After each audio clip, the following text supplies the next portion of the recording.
The job posting said $250 per house, and I needed $250. That was 6 years ago. I'm still doing it.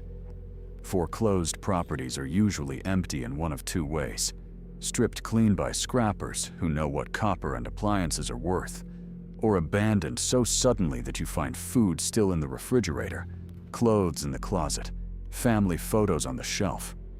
The second kind is worse. You're looking at someone's life interrupted, and the bank doesn't care. Neither did I. Not really. I had rent. My name is David Pritchard. I was 34 when this happened. I work as a property liquidator. That's the official term. I go into foreclosed homes in Indianapolis and surrounding counties, inventory what's salvageable, arrange pickup for furniture and appliances that still function, and haul everything else to the curb for demolition crews. It's straightforward work that requires no degree, minimal training, and a willingness to spend 8 hours in someone's abandoned life. I learned the trade from my father, who did the same work until his hands got too damaged. He never talked much about the houses. I assumed it was because they all blended together. The same broken dishwashers, the same water-damaged boxes of paperwork, the same smell of mold and desertion. Now I think he might have kept quiet for a different reason. I'd been liquidating houses for long enough that I had a system. I'd arrive at 9 in the morning with a clipboard, a camera for documentation, a power drill, and a cordless vacuum. I'd photograph the exterior, walk through each room on the first pass without touching anything, and note the layout on my standardized form. Then I'd make calls to the appropriate buyers: the guy who wants appliances, the salvage dealer who takes fixtures, the donation center for furniture that wasn't ruined. The rest went to waste. This particular house was a 1987 colonial in Southeast Way Park, a neighborhood that had been stable for 30 years and then stopped being. The property had been vacant for 9 months. The address was 3847 Meridian Street. I photographed the front, noted the cracked foundation and the missing shingles along the northeast corner, and went inside. The first floor was standard: a living room with a tan sectional, water damage running up one wall, a kitchen with avocado cabinets and a refrigerator that smelled like a closed-off tomb, a dining room with a table that was solid oak. That would be a call to the furniture buyer. A half bath, a hallway leading deeper into the house. The second floor had 3 bedrooms and a full bath. 2 of the bedrooms were small, maybe 12 by 10. The third, at the end of the hallway, was larger. Master bedroom. It had a queen bed frame, no mattress, and a walk-in closet that opened onto a doorway leading into what I initially thought was the master bath. Except the layout was wrong.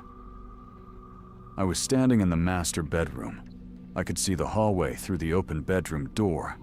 According to the floor plan the title company had sent me, and I always studied the floor plans before arriving, the master bath should have been on the left side of that bedroom, adjacent to the walk-in closet.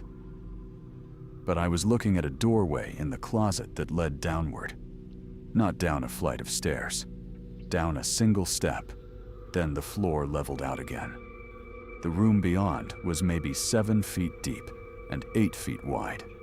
It had a single window, high on the wall, which explained why I hadn't noticed it from outside. Small, industrial-looking, the kind of window you see in basements. I stood in the closet for maybe 10 seconds, trying to place what I was looking at against the floor plan.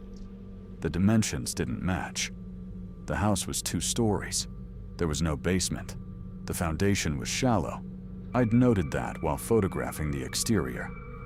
Yet here was a room that was clearly below the master bedroom floor level, which meant it had to be partially subgrade. I stepped down into the room. The air was cooler, not dangerously cold, just noticeably different from the upstairs. The floor was concrete, darkened from moisture. The walls were drywall over what felt like concrete block. There was a light switch beside the doorway. I flipped it. The lights came on. 2 fluorescent panels, the kind you see in utility closets or mechanical rooms. They hummed for a moment before stabilizing. The room was empty except for a metal shelving unit along one wall. The shelves were bare. There was a small gas heater mounted on the opposite wall, currently off. No thermostat visible. No ducts or returns.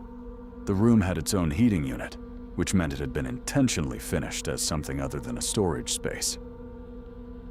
I took a photo with my camera, standard documentation. Then I stood there for another few seconds, trying to place this in the layout of the house. If this room was below the master bedroom, then it had to extend partially under the upstairs hallway. The floor plan showed the hallway as roughly 10 feet by 15 feet. This room couldn't be more than 8 by 7. So, either the floor plan was wrong, or this room wasn't actually under the master bedroom at all. It was under something adjacent to it, which would mean it was under the second hallway, the hallway that connected all 3 bedrooms. I climbed back up into the closet and walked back to the master bedroom. I stood in the doorway and mentally traced the house's structure. Master bedroom on the right side of the hallway. Middle bedroom on the left. Smaller bedroom at the end. Half bath between the master and middle bedrooms. If I'd gone down a single step, and the room below was 8 by 7, and the orientation meant I'd entered from the southeast corner, then the room extended north and west from that point. It would run underneath the hallway, partially underneath the middle bedroom. I walked back through the master bedroom and into the hallway. The hallway was narrow, maybe 3 feet wide. Hardwood, darker stained wood that was scuffed from foot traffic. I placed my hand on the wall that adjoined the master bedroom. The wall felt normal, solid, standard construction. I walked to the middle bedroom, the one on the left, and opened the door. It was a small room, maybe 12 by 10, with a single window overlooking the side yard. Empty except for a dresser. No closet visible. Just the dresser and white walls and that window. I stood in the middle of the room and took my weight from foot to foot. The floor felt solid. No movement. No hollow sound. But the room beneath the hallway was definitely there. I'd been in it. I'd stood on its concrete floor. I'd felt the temperature difference. I'd turned on its lights. I went back downstairs. I wanted to see if there was any evidence of this room from the first floor. The first floor had a basement stairway off the kitchen. It was narrow and dark, leading down to a space that was partially finished. Some old paneling, a concrete floor, a furnace, and what looked like a crawl space under the front section of the house. I turned on the lights. The basement was roughly 30 feet by 20 feet, running the length of the kitchen and part of the living room. No room, no doorway, no hint of the space I'd stood in upstairs. I went back up and out of the house. I stood on the front lawn for 5 minutes, looking at the structure. It was a standard colonial, maybe 2,000 square feet, 1.5 stories. The upstairs rooms were smaller because the roof pitch created sloped ceilings. The exterior walls lined up with what I'd seen inside. Except for one thing. The master bedroom wall at the back corner of the house had a slight break in the brick pattern. Not dramatic, just a weathering difference, the kind that happens when a section of brick gets replaced or when an addition was built and later integrated. It was along the eastern side of the house, probably 24 or 30 inches wide. I'd been standing in a room that wasn't accounted for in the square footage. I went back inside and did a more careful survey. The floor plan the title company had sent me was only 1 page, a simplified diagram. It showed room labels and rough dimensions, but not the kind of detail you'd find in a construction drawing. Still, I'd been doing this long enough to know what a standard colonial should look like, and this one had an extra room that had been hidden inside the closet of another room. I took more photographs. The high window, the concrete floor, the empty metal shelves, the light switch.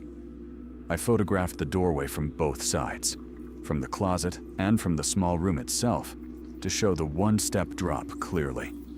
Then I called my supervisor, a man named Marcus, who handled the administrative end of the liquidation work.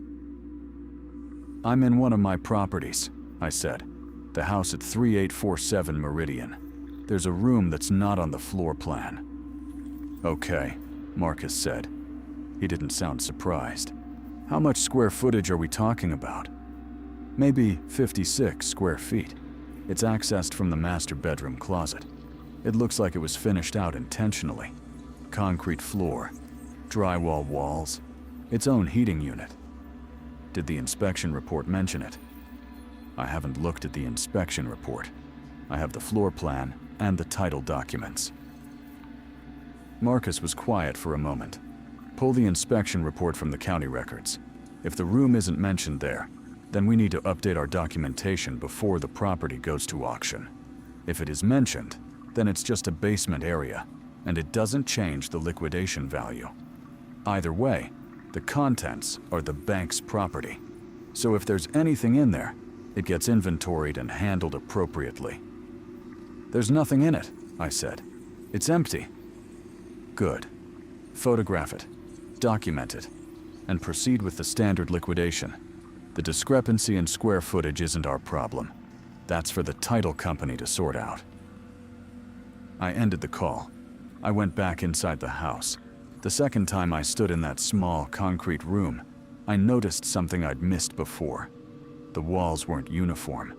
The wall on the eastern side, the one that faced the exterior of the house, had a line of paint discoloration running horizontally about 4 feet up. It looked like water damage, but it was old. The paint above the line was a lighter gray. The paint below was darker, almost rust-colored.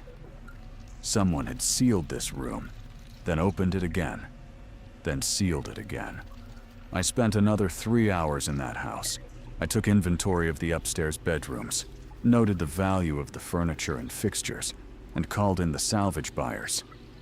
I documented the kitchen appliances and the water damage on the first floor. I took photographs of the exterior. I completed my standard form and walked the floor plan one more time, trying to reconcile what I'd seen with what the documents said should be there. By the time I left, it was past 4 in the afternoon. I had 2 more houses scheduled for the next day. I drove back to the office, filed my paperwork, and went home. I lived in an apartment 3 blocks from the office, a 1-bedroom place I'd had for the entire 6 years I'd been doing this work.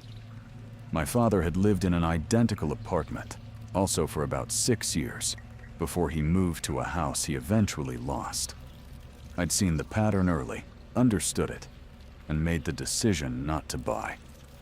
I had a truck, decent health insurance through a contractor agreement, and a pension-adjacent retirement plan through the state that kicked in if I stayed in one job for 10 years. I was 6 years in. I could see the finish line. That night, I couldn't stop thinking about the room. I kept trying to reconcile the square footage, the location, the exterior wall discrepancy, and the fact that it had been hidden inside a closet. I pulled up the county records online and downloaded the inspection report from the sale that had created the foreclosure. The inspector had visited the property on March 14th, 5 years earlier. His report was standard. Roof needs repair. Foundation has minor cracking. HVAC system functional. Plumbing functional. Electrical functional. No major structural concerns. No mention of mold or asbestos. The square footage was listed as 1,987 square feet. The room I'd found would add at least 56 square feet to that number. The inspector hadn't mentioned it. I closed the laptop and went to bed. The next morning, I drove to the office earlier than usual. Marcus was already there, drinking coffee at his desk and reviewing the photographs I'd uploaded from 3847 Meridian. "The room's not going to be a problem," he said without looking up. "The square footage discrepancy is the inspector's error, not ours. The property liquidates based on what the bank owns, not what the documents claim. You inventory everything, we sell what's valuable, and the rest gets hauled. The title company will deal with the paperwork inconsistency." "The room was intentionally finished," I said. "It has its own heating. The walls are sealed. It's not a storage space someone threw together." Marcus finally looked at me. He was in his late 50s, had managed the liquidation office for 12 years, and had the expression of someone who'd heard every question about every house, and none of it mattered once the property went to auction. "David, I get it. It's interesting. But it doesn't change what we do. The room is empty. No valuables, no damage, no hazardous materials. Document it. Move on. That's the job." I nodded. He was right. It wasn't my problem. The house would be auctioned as is. The new owner could figure out why a room was hidden in a closet. Except I spent that entire day thinking about it, instead of focusing on the 2 other properties I was supposed to liquidate. The first was a ranch house in Beech Grove, where someone had left behind 15 years of accumulated paperwork and a kitchen that smelled like something had died inside the walls. The second was a duplex in Warren Township, where the previous owner had apparently removed everything that wasn't nailed down, leaving only cigarette burns on the carpet and the smell of years-old smoke. Both houses were straightforward. I'd have them processed and documented by the end of the week. But that night, I looked up the previous sales history for 3847 Meridian. The house had been sold twice in the past 15 years. The most recent sale was the foreclosure. Before that, it had been sold in 2009 for $118,000. The owner listed in that transaction was Margaret Helen Pritchard. I stared at that name for probably 30 seconds before I understood what I was reading. Pritchard is not a common name. It's not so rare that only one family has it, but it's not common either. I did an online search. There were maybe 100 Pritchards in Indiana. My father was David Pritchard. My mother had been Susan Kendall before they married. I had no siblings. As far as I knew, no cousins on my father's side either. His brother had died in 1984, and his parents had died before I was born. I called my father. He picked up on the 4th ring. He lived in Greenwood now, in a small house that he owned outright because he'd learned to save money after the first house failed. He was 71 years old and still did occasional liquidation work, though mostly he managed properties for a real estate developer. "David," he said, "everything okay?" "Do we have family in Indianapolis?" I asked. "Any cousins? Any aunts or uncles I don't know about?" There was a pause. My father didn't pause often. "Why are you asking?" "I found something at one of the properties. A name. I'm trying to figure out if it's a coincidence." "What name?" "Margaret Helen Pritchard. She owned a house on Meridian Street. She sold it in 2009. Another pause. This one was longer. "Your mother's sister was named Margaret," my father said carefully. "Helen was her middle name. She moved to Indianapolis sometime in the mid-90s. I never met her." "My mother's sister?" "Yes." "I didn't know my mother had a sister." "You don't ask much about your mother's family," my father said. That was true. My mother had died when I was 8. Leukemia. By the time I was old enough to understand that she'd had a family before she became my mother, she was already gone. My father had not encouraged questions about it. "Where is she now?" I asked. "Margaret." "I don't know. I lost touch with that side of the family a long time ago. Your mother would have known better than I would." But my mother had been dead for 26 years. "Okay," I said. "Thanks." I hung up and sat with that information for a while. I pulled up the 2009 sales record more carefully. Margaret Helen Pritchard had owned the house for 6 years before selling it, which meant she'd bought it in 2003. I searched for the deed from that sale. It took me 40 minutes of navigating county records, but I found it. She'd purchased the property from an estate sale. The previous owner had been listed as Robert Marshall Pritchard. deceased. Robert Marshall Pritchard. My father's name was David Michael Pritchard. I called him back. Was Robert Marshall Pritchard related to us? I asked. The silence on the other end was different this time. Not hesitant, defeated. Yes, my father said. He was my cousin. He died in 2003. How is that possible? You've never mentioned him. Because I haven't thought about him in a very long time, David. And I'm not going to think about him now. He owned the house I'm working on, the one on Meridian Street. Margaret, Aunt Margaret, bought it from his estate. I need to understand. You don't need to understand anything, my father said. His voice had changed. It was harder now, the voice he'd used when I was a child and had asked him a question he didn't want to answer. You do the job. You liquidate the property. That's what you do. Why did you never tell me about this family? Because some things don't need to be known, my father said. And you need to stop asking questions about property transactions from 15 years ago. It's not your concern. He hung up. I sat in my apartment for the next 3 hours, trying to reconcile what I'd learned against what I'd seen. A house that Robert Marshall Pritchard had owned. A house that had an extra room hidden inside a closet. A house that had been sold to Margaret Helen Pritchard, a woman who was apparently my mother's sister, and a father who had become angry the moment I mentioned the name. The next morning I went back to 3847 Meridian. I told Marcus I needed to do a secondary inspection for documentation purposes. He didn't question it. I was reliable. I completed my work thoroughly. If I said I needed to verify something, he trusted that I had a reason. I arrived at the house at 9:30, when the morning light was coming through the windows. I went directly to the master bedroom closet and down into the small concrete room. The light switch worked immediately. The fluorescent panels hummed to life. The room looked exactly as it had the day before. The metal shelving unit, the heater, the concrete floor, the high window. I spent 2 hours examining it. I looked for hidden doors. I checked the shelves for any indication of what had been stored on them.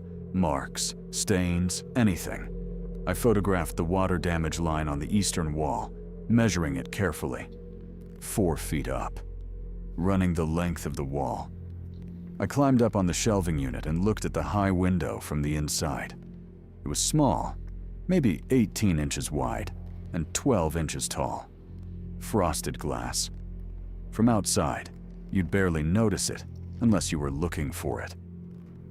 I went back outside and photographed the window from the exterior. It was positioned on the eastern wall of the house at a height that corresponded with the roofline of the master bedroom. The addition brick pattern, the water damage line inside, the hidden heating unit, the lack of any mention in the inspection report. This room had been sealed. At some point, I didn't know when, it had been opened. And then it had been sealed again, so thoroughly that an inspector 5 years ago hadn't noticed it was there. I went to the county courthouse and spent 3 hours in the records office, pulling the deed histories for 3847 Meridian. I photographed each one with my phone. Robert Marshall Pritchard had purchased the property in 1997 from a private owner. He'd held it until his death in 2003. The estate sale had transferred it to Margaret Helen Pritchard. Margaret had sold it in 2009 to a couple named David and Jennifer Morrison. The Morrisons had defaulted on the mortgage in 2019, triggering the foreclosure. I searched online for Robert Marshall Pritchard. There were obituaries from 2003 in the Indianapolis Star. The article was short. Robert Marshall Pritchard, age 58, had died of complications from emphysema. He was survived by a brother, David Michael Pritchard, and a niece, Margaret Helen Pritchard. No other information. No funeral home listed.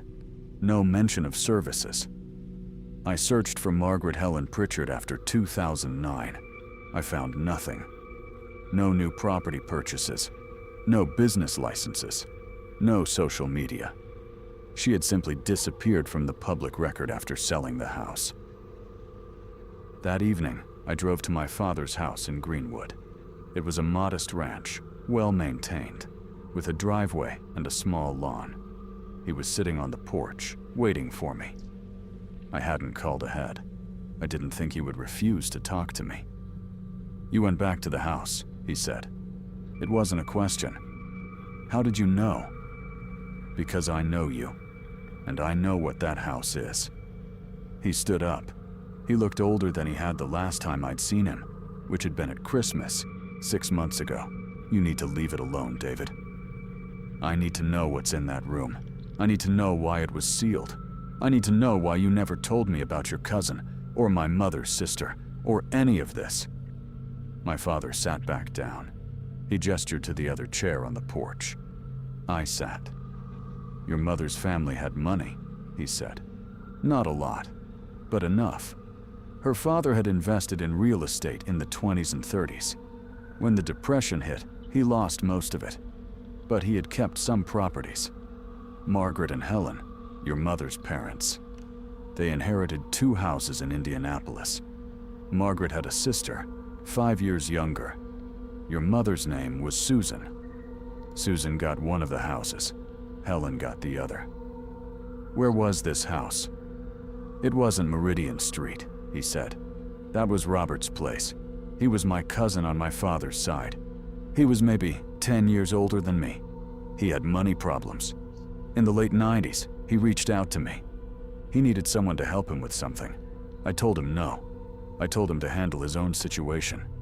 "What kind of situation?" My father looked at me. His eyes were tired. He had inherited a house from someone, a house that had something in it that he couldn't deal with. He thought if he just sealed it up, he could sell it and be done with it. But it kept coming back. Every time he sealed it, it would show up again. He kept having to deal with it. "What was in the house?" "I don't know," my father said, "and I never wanted to know. I refused his help, and I told him to handle it himself. He sold the house to your mother's sister, Margaret, and he died a few years later. After that, nobody in the family talked about it anymore." "You sold the house to Aunt Margaret? Your cousin sold his house to my mother's sister?" "I think they had an arrangement," my father said, "but I don't know the details. I didn't want to know. Susan was already sick by then. I was focused on her. I didn't have room for Robert's problems." I sat with that for a moment. When Margaret sold the house in 2009, where did she go? "I don't know, David. The last anyone heard from her was probably around that time. And then, nothing." "And you're telling me you never wondered what happened to her?" "I wondered," my father said. "But I didn't investigate. That was the deal we made. The unspoken deal with Robert. We didn't help with whatever it was, and we didn't ask questions about it. So now I own a liquidation contract on a house that's been in this family my entire life, and nobody thought to mention it to me?" My father didn't answer. I drove back to Indianapolis in the dark, processing what he'd told me. Robert Marshall Pritchard had inherited a house with something in it. Something that couldn't be dealt with by sealing it up. Something that kept reappearing. He'd tried to hide it, failed, and eventually sold the house to my mother's sister. Margaret had owned it for 6 years, and then she'd sold it. And then she'd vanished. And now I'd found a room that had been sealed and unsealed multiple times. The next morning, I called Margaret's death records. She died in 2018 in Fort Wayne, Indiana. Cause of death was listed as cardiac failure. She was 72 years old. There had been no obituary. I called the funeral home listed on the death certificate. A woman answered. I identified myself and asked if they had any information about Margaret Helen Pritchard's services. "We handled the cremation," the woman said. "No service was requested. The cremains were not claimed. They would have been scattered or dispersed according to county policy, approximately 6 months after the date of death." "Who arranged the cremation?" I asked. "I don't have that information readily available. Let me look at the file." There was a pause. I could hear pages turning. It was arranged through the state, the woman said. There was no family contact information, no emergency contact. The county made the arrangements because Miss Pritchard was deceased and had no one to claim her. I thanked her and hung up. So Margaret had died alone in Fort Wayne, 9 years after selling the house. No family had claimed her. No services had been held. She'd been cremated and her ashes had been scattered. I looked at the date again. She'd died in 2018. The house on Meridian Street had been foreclosed in 2019, less than a year after Margaret's death. The previous owners, the Morrisons, had bought it in 2009, the same year Margaret had sold it. They'd held it for a decade, defaulted, and the bank had taken it. I pulled up the inspection report again. March 14th, 2019, 2 months after Margaret died. The inspector hadn't mentioned the hidden room, but I wondered now if the room had been sealed before he arrived. I told Marcus I needed to take a personal day. He didn't ask questions. I'd never taken one in 6 years. I spent that day searching for information about the house itself, not the sales history. I had that. I wanted to know who had built it, when, and why someone would intentionally construct a hidden room inside a closet. The county assessor's office had records going back to 1972, when the house had been reassessed after what looked like a minor renovation. Before that, the records got thinner. I drove to the library and asked a reference librarian if there was a way to find the original building permit. She walked me through the process. The county clerk's office kept building permits going back to the 50s. I filled out a request form and waited while she looked. 20 minutes later, she came back with a photocopy of a permit from 1987. The permit was for addition construction, enclosed utility space. It had been signed by Robert Marshall Pritchard. The contractor listed was a man named Thomas Keller. The scope of work was minimal. No electrical, no plumbing additions. Minimal HVAC work. Just framing, drywall, and concrete. I searched for Thomas Keller. There were dozens in Indiana, but only one who'd been a general contractor in Indianapolis during the 80s. He was 79 years old now, and still listed in the business directory. I called the number. A woman answered. I asked if Thomas Keller was available. There was a pause, then a man's voice, older but still clear. "This is Tom," he said. "Mr. Keller, my name is David Pritchard. I'm doing some work on a property at 3847 Meridian Street in Indianapolis. Your name is on the building permit from 1987 for an addition on that house.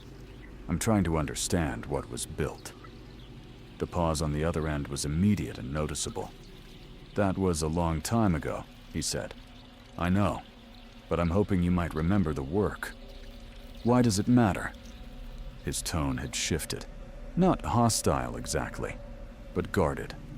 "Because the addition isn't documented in the standard floor plans, and I'm trying to understand what it was originally intended for." "It was a utility space," he said. "Just like the permit says. The owner wanted a place to store some equipment. Nothing unusual." "What kind of equipment?" "I don't recall the specifics. It was almost 40 years ago. I built the room, installed some basic systems, and moved on. The owner paid in cash, and that was the end of it." "Did he give you any instructions about the room? Any requirements about how it was to be constructed or finished?" There was another pause. This one lasted longer. "Mr. Pritchard, I'm not going to talk about this," Tom Keller said. "Whatever your question is, the answer is not something I'm going to discuss with a stranger on the phone. If you need information about that property, you should talk to the current owner or the title company." He hung up. I sat in my apartment that night, staring at the photocopy of the building permit. Cash payment. No electrical work. No plumbing. A room that was sealed and unsealed multiple times over 3 decades. a contractor who wouldn't discuss it, and a family history of silence. I pulled out my phone and texted my father. I found the building permit for the room. The contractor won't talk about it. What did Robert really ask you to help with? My father didn't respond. I tried calling him. He didn't pick up. The next morning I went back to the house. I'd been avoiding it, but I needed to look at it one more time with fresh information. I parked on the street and stood on the lawn, looking at that brick wall, where the exterior showed the evidence of the addition. The discolored mortar. The section that didn't quite match the rest. Then I walked around to the east side of the house. The frosted window was there, high on the wall, barely noticeable. I took a ladder from my truck and positioned it against the foundation. I climbed up to the level of the window and looked through the frosted glass. I could see into the room, the metal shelving unit, the heater, the concrete floor. But something was different from yesterday. The shelves were no longer empty. There were objects on them. I couldn't see what they were through the frosted glass, just dark shapes, maybe 6 or 7 of them, distributed across the different shelf levels. I climbed down from the ladder and went back to my truck. I got my camera with the zoom lens. From the driveway, I took photographs of the window, zooming in as much as I could. The frosted glass obscured the details, but I could see that there were definitely items on the shelves now. Someone had put them there between yesterday and today. I didn't go inside the house. Instead, I drove to the sheriff's office and asked to speak to someone about a possible breaking and entering. A deputy took a report. I explained that the house was under liquidation and that I'd discovered an unauthorized intrusion. He took my information and said they'd do a perimeter check. He didn't think there was much to worry about. Empty houses got broken into all the time, mostly by scrappers looking for copper and appliances. Most of the time, there was nothing valuable to take. The window was already small, the deputy said, and it's frosted. Breaking in through that would be difficult. You sure you didn't just miss seeing those items before? I spent 2 hours in that room yesterday, I said. It was empty. He wrote it down, but I could see he didn't believe me. Or he believed me, but he didn't think it was a priority. Either way, he'd file the report, and maybe someone would drive by the house sometime in the next week. I went back to work. I had 2 more properties to liquidate, and I needed to focus on the job, but I couldn't. All I could think about was the fact that someone had access to that room. Someone had a key. Someone was putting things inside it. That evening, I called Marcus. I need to know who has keys to 3847 Meridian, I said. The bank has a set. You have a set. That's it, Marcus said. Why? Someone may have broken in. Did you call the sheriff? Yes. Okay, let them handle it. We'll wait for their report. In the meantime, you secure the property. Change the locks if you need to. Bill it to the bank. Just don't do anything that complicates the sale. I drove to the house again that evening. I brought my own key and let myself inside.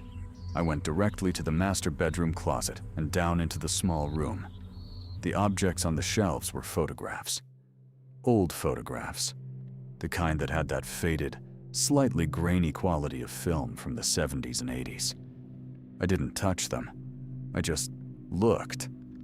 Most of them appeared to be family photographs. People I didn't recognize, in clothes from different decades. Some of the photos were in color.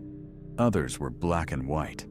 They were arranged carefully on the shelves, not haphazardly scattered. One of the photographs was labeled, not by a label, but by handwriting on the back that was visible from the front because the photo had been placed facing outward. The handwriting read, "David, I'm sorry. My name is David." I took a photograph with my phone, just one. I photographed that specific image, the one with the handwriting, and I didn't touch anything else. I climbed back up to the master bedroom and sat on the floor of the closet for maybe 15 minutes, trying to understand what I was looking at. Someone had put photographs in that room. Someone had written my name on one of them. Someone had access to a room that was supposed to be locked, in a house that I was supposed to be liquidating. And the last person to own this house was Margaret Helen Pritchard, who was my mother's sister, who had died 9 years ago. I called my father again. This time, he answered on the first ring, as if he'd been waiting. "The photographs are there," I said. It wasn't a question. My father was silent for a long time. "Yes," he said finally. "How long have they been there?" "I don't know. Margaret put them there, before she sold the house. I think she meant for you to find them eventually. I think that was the whole point." "The point of what?" "Of keeping that room sealed all those years. Of making sure Robert passed it on to Margaret instead of dealing with it himself. Of Margaret keeping it intact for you to find." "That doesn't make any sense," I said. "Why would she do that?" My father took a breath. "Because Robert wasn't just your cousin," he said. "He was your mother's brother, your uncle, and he took something that belonged to your mother before she died.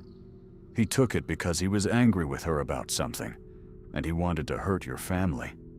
Margaret spent her entire life trying to protect you from knowing about it. That's why she kept the room sealed. That's why she sold the house to someone safe. And that's why, when she died, she made sure the house would eventually come back into the system so you would find it." The words didn't make sense individually or together.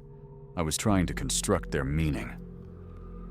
"My mother had a brother?" I said. "Why didn't you ever tell me?" "Because your mother didn't have a good relationship with him. Because he was unstable. Because he did things that hurt people. And because, after your mother died, there was no point in making you carry that burden." "What did he take?" "I can't tell you that over the phone," my father said. "But you need to get those photographs. You need to secure them. And then you need to decide what you're going to do about them." "What are my options?" My father didn't answer for a moment. "You can take them and burn them. Nobody would ever know. Margaret's gone. Robert's been dead for 20 years. Your mother's dead. I'm old.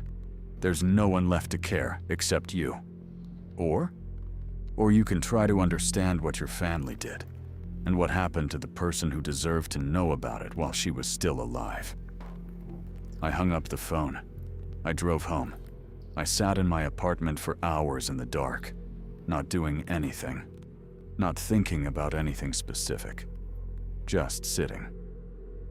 At 3 in the morning, I drove back to the house.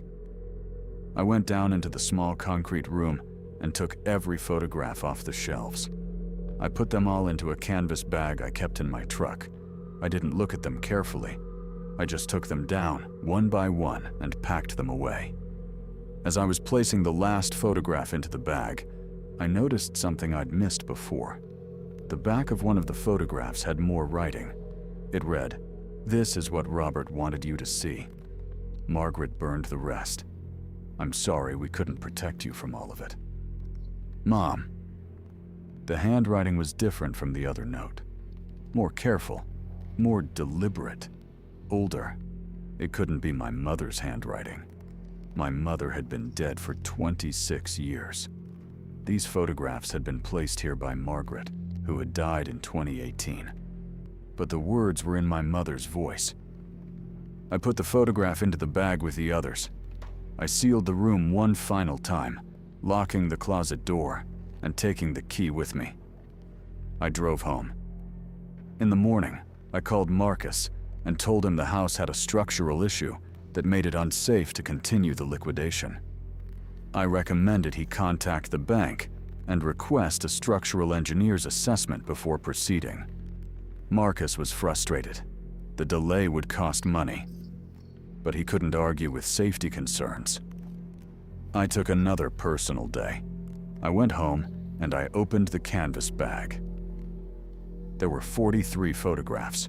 I laid them all out on my apartment floor and I looked at them one by one, chronologically, and I saw, in the progression of images and faces and locations, a story that nobody had ever told me.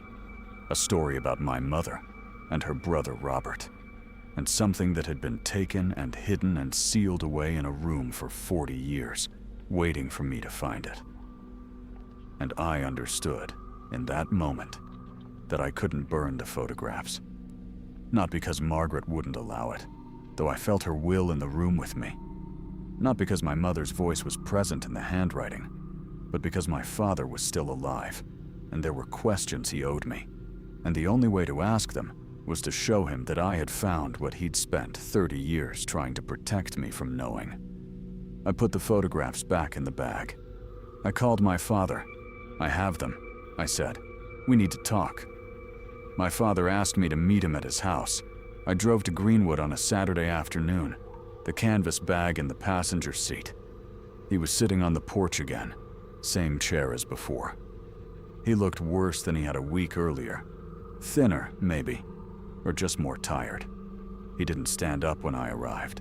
I sat down across from him and placed the bag on the ground between us. "How many?" he asked. 43. He nodded, as if that number confirmed something he'd already suspected. "Margaret burned the rest," he said. "There were probably 60 or 70 originally. She spent years going through them, deciding which ones you needed to see and which ones would only cause damage without purpose." "How do you know that?" "Because she told me. In 1995, she came to see me after Robert died. She told me she was taking possession of everything from his estate. She told me she was going to protect you by keeping the truth sealed away. She asked me if I thought she was making the right choice." "What did you tell her?" "I told her yes. I told her that some knowledge is a burden that doesn't need to be carried. I told her that you were 9 years old and you'd already lost your mother, and you didn't need to know that your uncle had been cruel to her, that he'd betrayed her, that he'd taken something irreplaceable from her." I opened the canvas bag and took out a handful of the photographs. I held them toward my father. "Show me," I said. "Don't tell me. Show me what happened." My father looked at the photographs but didn't take them. He closed his eyes. "The first ones are from the 70s, he said. "Robert and your mother together. They were close when they were younger, 3 or 4 years apart. He was the older one. When they were kids, he protected her. But something changed in him as he got older. Something cruel. Your mother had a friend named Thomas. They were together for about 2 years in college. They were serious about each other. Robert was jealous of him for reasons I never fully understood. Possessive, maybe. Uncomfortable with your mother having something that wasn't about him." I looked through the photographs as my father spoke. I could see them now. A younger version of my mother, laughing in some of them, serious in others. A man who looked like Robert in the background of several images. And another man, younger, with dark hair. Thomas, I assumed. "Your mother ended the relationship with Thomas," my father continued. "I don't know why. I asked her about it once, and she wouldn't explain. But after she broke up with him, she was different. Sadder. She withdrew. It took her years to be herself again." "What did Robert do?" "Robert kept something of Thomas's. Something personal. Something that meant a lot to him. Your mother asked Robert to return it. He refused. He said he would only give it back if she agreed to something. I don't remember what. Some demand or condition that Robert had created. And she refused." "Yes. So Robert kept it. Whatever it was. Yes. Until he died. And then Margaret found it among his things." I looked at the photographs again. Near the middle of the stack, the images changed. The people changed. The settings changed. There was your mother as an adult, thinner than in the earlier photos, wearing a hospital gown in one of them. There were images of a baby. Me, presumably, though I couldn't be certain. There were photographs of my mother and father together. though he looked much younger than the man sitting across from me now. Margaret showed me what Robert had kept, my father said. It was a journal, Thomas's journal. Your mother had given it to him during their relationship. It was intimate, personal, painful things she'd confided in him. Robert had stolen it from her apartment after they broke up. He'd kept it hidden for 40 years. Where is it now? I asked. Margaret burned it, but not before she made these photographs. She took pictures of the important pages, the ones that explained what had happened between Robert and your mother, the ones that showed why she ended the relationship, the ones that proved Robert was the reason she suffered. I set the photographs down. My hands were shaking. Why would Margaret take photographs of it instead of just destroying it? Because she thought you deserved to know the truth, my father said. She thought you deserved to understand your mother's pain. She thought, eventually, when you were old enough, the truth would matter more than the protection. And you didn't think that? My father opened his eyes and looked at me directly. No. I thought ignorance was kinder. I thought you would live a better life, not knowing your uncle had been a thief and a manipulator, not knowing that your mother's sadness had a source that was preventable, not knowing that Robert had escaped any consequences for what he did. He died, I said. He faced a consequence. He died of emphysema at 58 years old. He lived a full life. He had money. He had property. He had time to enjoy what he'd taken from her. That's not a consequence. That's luck. My father leaned back in his chair. It creaked under his weight. Margaret spent 30 years thinking about what to do with that knowledge.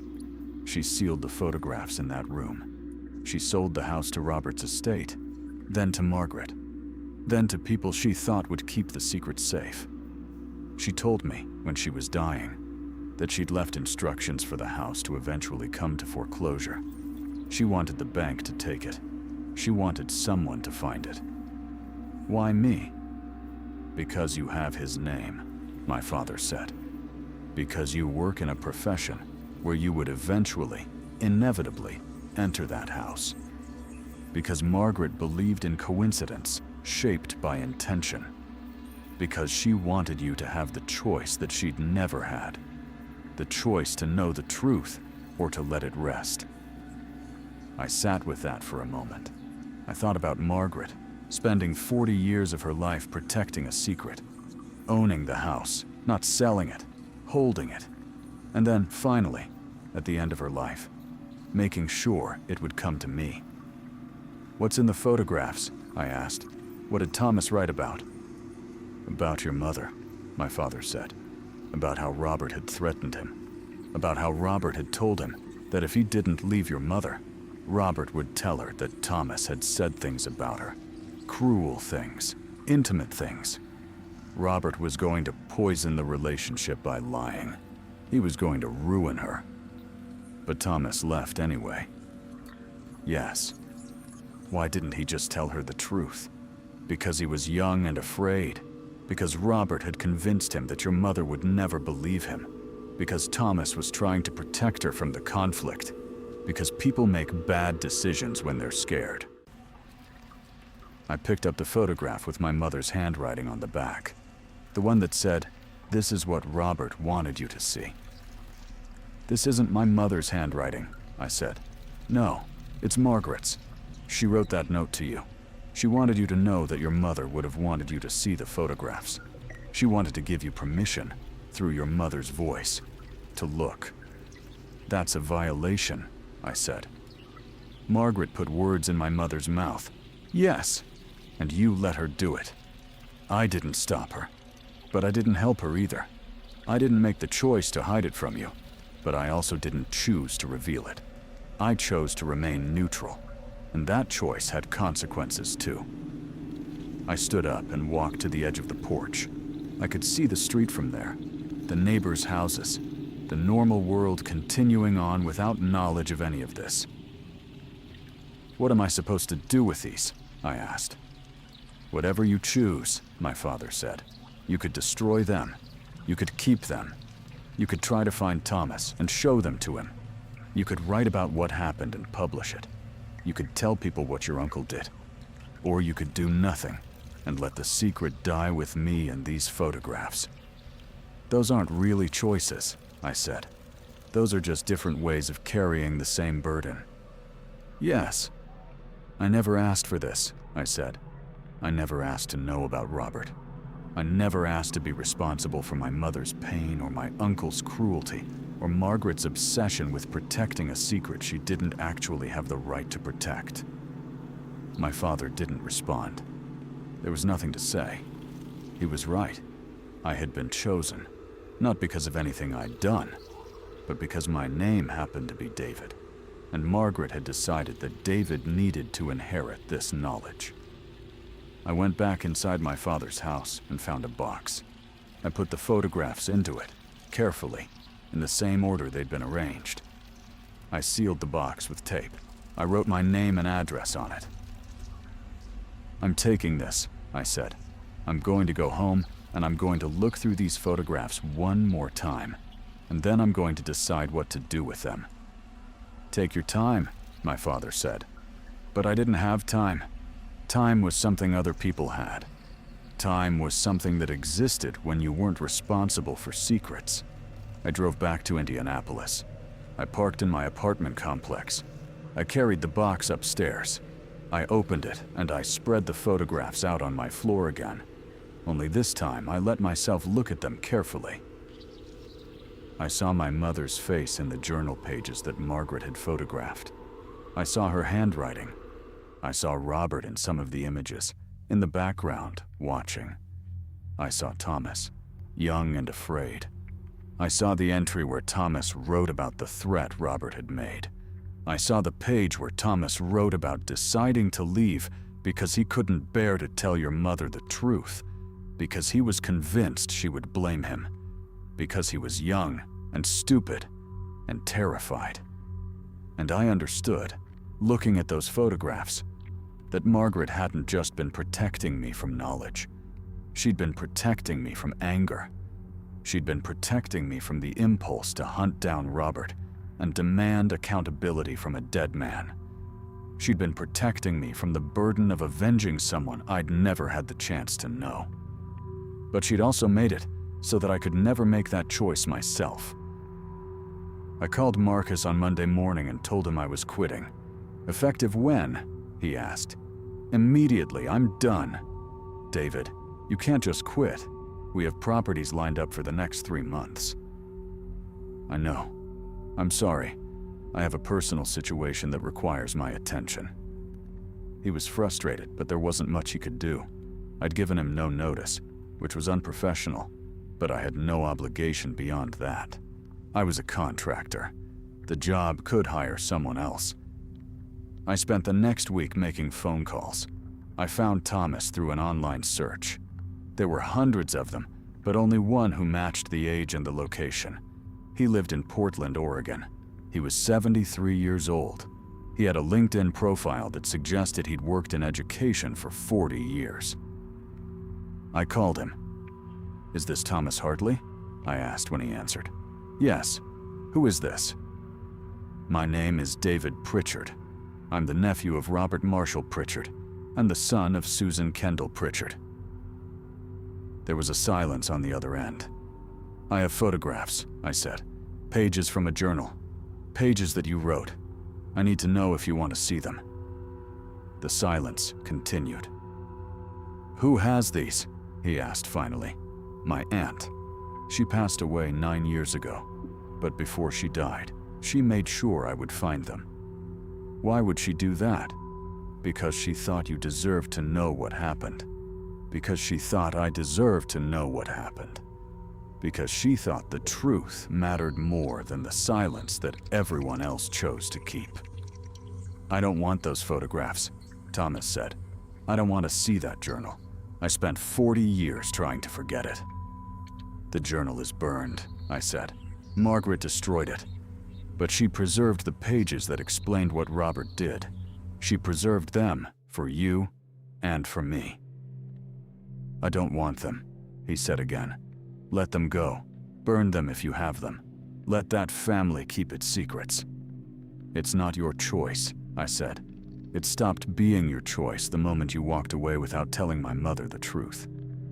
He hung up. I sat with the box of photographs for another 3 days. I didn't sleep much. I didn't eat much.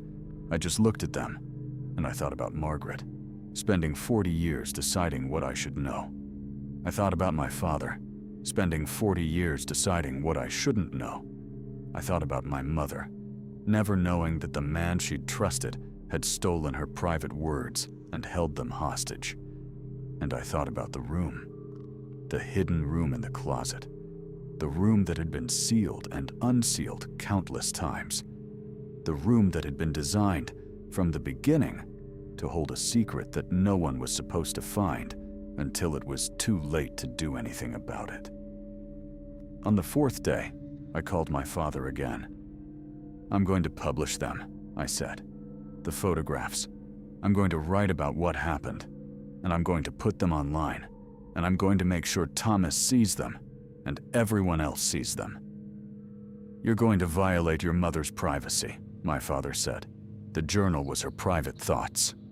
Margaret already violated it by taking photographs of it. I'm just finishing what she started. And Robert? You're going to expose him. He's been dead for 20 years. He doesn't care. But his memory does. His family does. The people who knew him do. I don't care about their comfort," I said. "I care about the truth. I care about what he did to my mother. I care about the fact that no one was ever held accountable for it." My father was quiet for a long moment. "If you do this," he said, "you're going to hurt people who don't deserve to be hurt.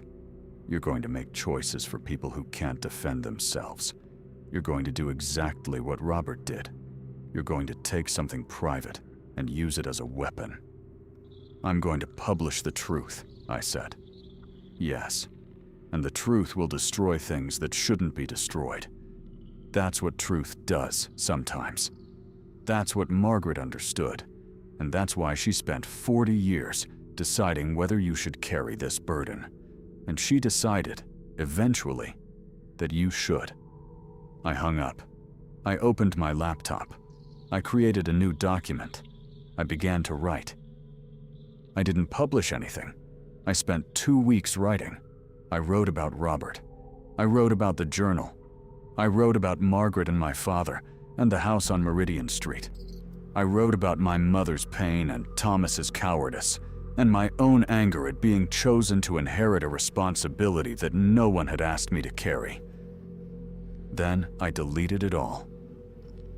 Not because my father was right, not because I'd decided that the truth didn't matter, but because I realized, halfway through the second draft, that publishing those photographs wouldn't change anything. Robert was dead. Thomas had moved on. My mother was dead. Margaret was dead. My father was old and tired, and had already carried this secret longer than I'd been alive. Publishing the photographs would satisfy only one person, me. It would give me the feeling of having done something, of having avenged a wrong, of having broken the silence that had surrounded my family for 40 years. But it would do nothing for anyone else. I called Marcus and asked if my job was still available. It was. He'd hired a temp to cover the backlog, but he hadn't found anyone full-time. I came back the next week. The first property I liquidated was a house in Fountain Square. Standard work, standard pay, standard emptiness. Then another in Beech Grove. Then another in Warren Township. And then, 4 weeks after I'd said I was quitting, Marcus assigned me to return to 3847 Meridian Street. The bank wanted to move forward with the sale. They'd received the structural report I'd requested. There was no structural damage. The house was sound. They wanted it liquidated and listed as soon as possible. I drove there on a Monday morning. It was a gray day. The kind of mid-September weather where you can feel the year beginning to fold in on itself. The house looked the same as it always had. Ordinary. a 1987 colonial with a cracked foundation and missing shingles. A house where someone had once hidden something so carefully that it had taken 40 years to find. I let myself inside. I went directly to the master bedroom closet. I descended into the small concrete room. It was empty. The photographs were gone. The metal shelving unit had been removed. The heating unit was still there, but everything else had been cleared out. I stood in that room for maybe 5 minutes, trying to understand what had happened. Then I climbed back up and called my father. "Someone took them," I said. "The photographs. They're gone." "I know," my father said. "How could you know that?" "Because I took them 3 weeks ago. I had a key to the house. I came in and I removed everything from that room." "You came to Indianapolis. Why didn't you tell me?" "Because you needed to make a choice, and you were making it for the wrong reasons," he said. "You were going to publish those photographs out of anger, and I couldn't allow that. So I took the choice away from you. I removed the evidence. I made sure there was nothing left for you to publish." "You destroyed them?" "No, I kept them. They're safe. And when I die, which should be within the next few years, I'm going to make sure they're destroyed properly, completely. Not photographed, not preserved. Burned, so that nothing remains." "You had no right to do that," I said. "No, I didn't. But neither did Margaret. Neither did you. We're all guilty of making decisions for other people. I'm just trying to limit the damage." I stood in the empty room, holding the phone, unable to think of anything to say. "What did you do with the box?" my father asked. "The one you filled with photographs?" "It's in my apartment. Open it," he said. I didn't move. "David, open the box, now." I climbed back up to the master bedroom. I went downstairs. I drove to my apartment. I opened the box that I'd taped shut 3 weeks earlier. It was empty. The photographs were gone. My hand started shaking. "Did you remove them?" I asked my father over the phone. "Did you come into my apartment?" "Yes." "How?" "The same way Margaret got into Robert's house. The same way Robert got into your mother's apartment. We're a family of thieves, David. Thieves of secrets. Thieves of privacy. Thieves of other people's choices. I learned it from my father. Robert learned it from his. Your mother tried to break the cycle, but she wasn't strong enough. Margaret tried to break it by preserving the truth instead of destroying it. And I decided that the only way to break it was to make sure the truth died with me." "You're stealing my choice," I said. "You're doing exactly what you said you didn't want to do." "I know, and I accept the consequences of that. When I die, you can be angry at me all you want. You can hate me. You can publish whatever you want about me and Robert and Margaret and the whole family mess. But the photographs will be gone. The evidence will be destroyed. And you won't have to carry the responsibility of deciding what to do with another person's private pain." I hung up the phone. I went to the courthouse and pulled the deed for 3847 Meridian Street. I requested access to the original construction permit from the county clerk's office. I called Thomas Hartley in Portland and left him a voicemail, telling him that the photographs had been destroyed, that the secret was being buried, that he could stop being afraid. Then I went back to work. I liquidated 17 more houses over the next 6 months. I documented them thoroughly. I sold their contents. I filed the proper paperwork.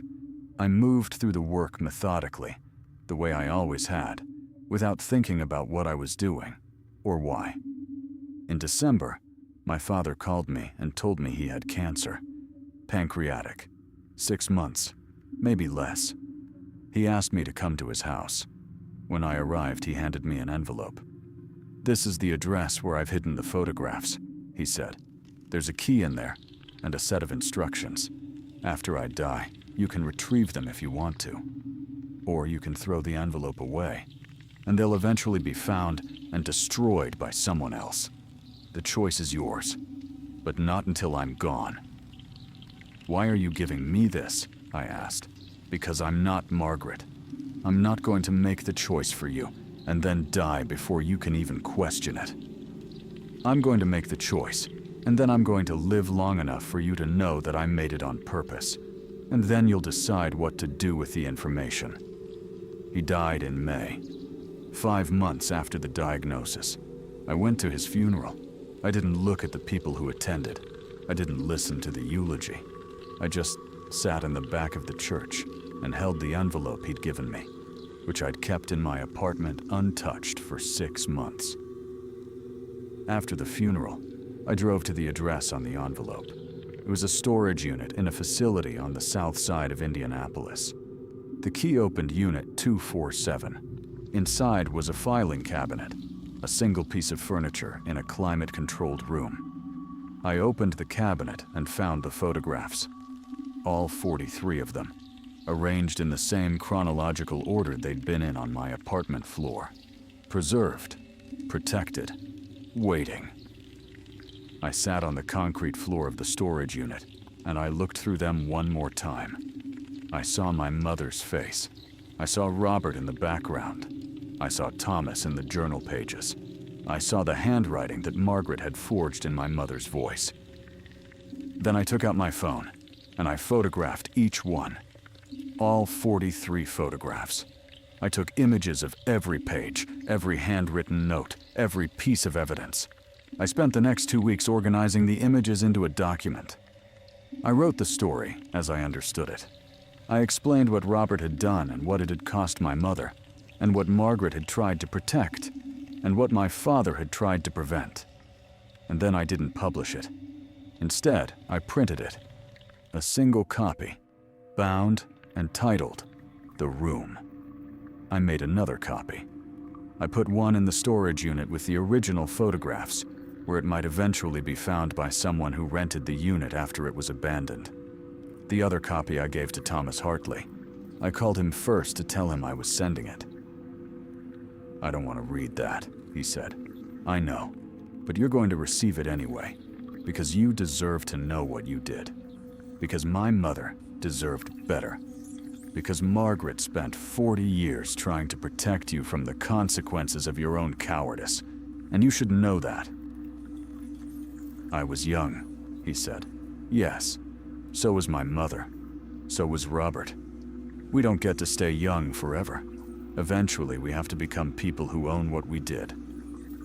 I sent the package. I never heard back from him. I still work in property liquidation. I've been doing it for more than a decade now. I've liquidated hundreds of houses. Most of them are forgettable. A few of them stick with me.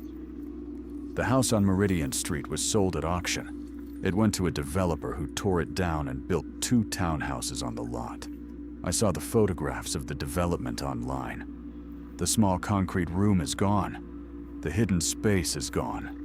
The window that looked into it is gone. But the photographs remain. They're in a storage unit. They're in a document I've never published. They're in my memory, where they'll stay until I decide what to do with them. I haven't decided yet. My father left me the choice, as Margaret had left it to him, as each generation in this family has left it to the next. I could destroy them. I could publish them. I could hide them again, the way my father hid them, waiting for someone else to find them years from now. The moral clarity that felt so important when I first discovered that room, the conviction that truth should always be exposed, has become more complicated. I understand now why my father kept the secret. I understand why Margaret sealed it away. I understand why Robert hid it in a room inside a closet, hoping that if he sealed it carefully enough, it would stop existing. Understanding doesn't mean I agree with them, but it means I can't pretend that publishing the truth would be simple justice. It would be my choosing to inflict my mother's private pain on the world in the name of accountability for a man who's been dead for 20 years. The house is gone. Margaret is gone. My father is gone. My mother has been gone for 26 years. What remains is the choice. What remains is the responsibility. What remains is the room that no longer exists, preserved only in my memory and in the photographs in the storage unit. Sometimes, when I'm liquidating a house, I'll find a closet or a doorway that leads somewhere unexpected, a basement that shouldn't exist, a room that's not on the floor plan, and I'll stand in that space for a moment, feeling the weight of it, understanding that houses hold secrets the way families do, that ordinary structures can contain extraordinary deceptions, that what's hidden is only hidden until someone finds it. I haven't opened the storage unit again since the day I photographed everything. I don't know if I ever will. But I know where it is. I know what's inside. And I know that one day, when I'm old and tired like my father was, I'll have to decide what to do with it. For now, I keep doing the job. I clean out foreclosed homes. I document what's there. I remove what can be salvaged. I haul away the rest. And I try not to think about the rooms that aren't on the floor plans, or the secrets that families carry for generations, or the choices that don't have good answers, only consequences that someone eventually has to bear.